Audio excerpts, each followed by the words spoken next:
കെനിയയും ഉഗാണ്ടയും ഒറ്റയ്ക്കടക്കി വാണ അപകടകാരിയായ ഒരു സിംഹരാജന്റെ കഥ.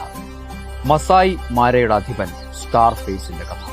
14 വർഷത്തെ ജീവിതം. 130 സിംഹങ്ങളെയാണ് അവൻ തോൽപ്പിച്ചിട്ടുള്ളത്.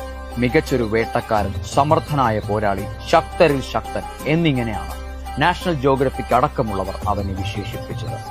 തന്റെ നേതൃപാടവം കൊണ്ടും ഒരു രാജാവിന് വേണ്ട രാജതന്ത്രം കൊണ്ടും അവൻ മറ്റ് സിംഹങ്ങളിൽ നിന്നും വേറിട്ടു.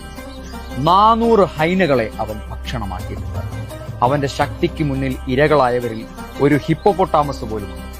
നാളിതുവരെ ഒരു ഹിപ്പോപ്പൊട്ടാമസിനെ ഒരു സിംഹം ഒറ്റയ്ക്ക് നേരിട്ടിട്ടില്ല. അവൻ അതിനെ നേരിട്ട് ഭക്ഷിക്കുന്ന വീഡിയോ വൈറലായിട്ടുണ്ട്.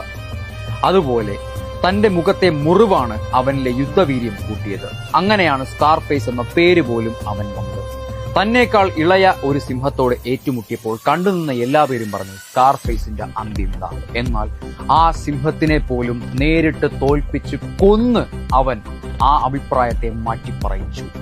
2021 ജൂൺ മാസം 11 തന്റെ സഹോദരങ്ങളോടൊപ്പം അന്ത്യ ഭക്ഷണം കഴിച്ച് അവൻ അന്ത്യശ്വാസം വലിച്ചു.